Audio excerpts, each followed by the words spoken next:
Now, how to implement an ERP system? Now, this is not a magic wand. I'm not telling you how to implement. It's not so easy. I'm talking about the concepts behind it. People, there should be a project structure and it should be aligned to the processes. So there should be a structured project management, a core team working on it. Core team, the diversity of the core team is very important.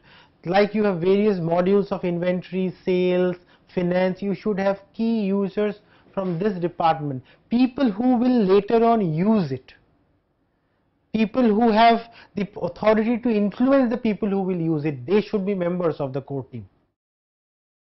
The processes, the implementation process should be outlined in detail. Adapt your processes to those of the ERP.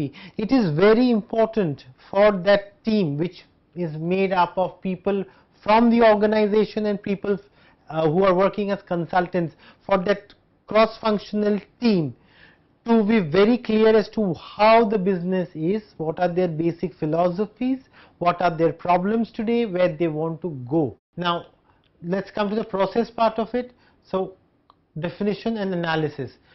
Hold discussions with various functional personnel to establish the actual number of systems operating at the client side, what they are used for, why and how often. When I say the client side, I basically mean the company in which ERP is being implemented.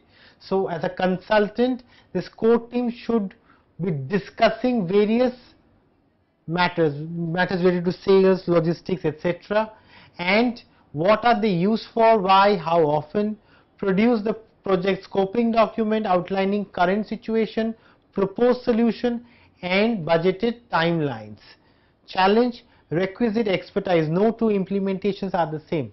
So make it a point to, if you are part of the company's core team member, make it a point to have very open discussions with the consultant. If you are a consultant, have very clear understanding with what the client wants, how they are today, where they want to go tomorrow. The design. Prepare various functional reports which specify the current scenario and wish list.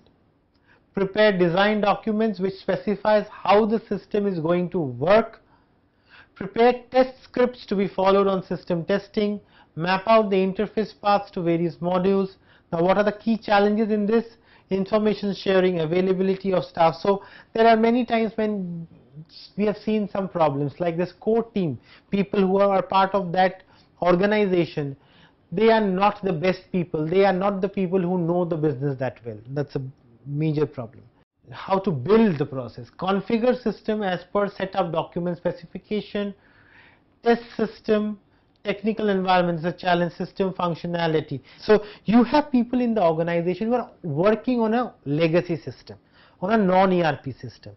Now when they are moving, it will be difficult to tell them that okay, from 1st January next year we will all wish everybody happy new year and we start with a new ERP. We just kick out our old system. No. You have taken pains to transfer the data from the old to the new system. Now you need to test out scenarios in various modules and make the users who are going to work on that test it out. They will be able to tell you things which you as a core team member or as a consultant could never have thought of. Then you correct that and then you go for the final implementation. So it's very important to build up the processes which will have testing as a very important parameter.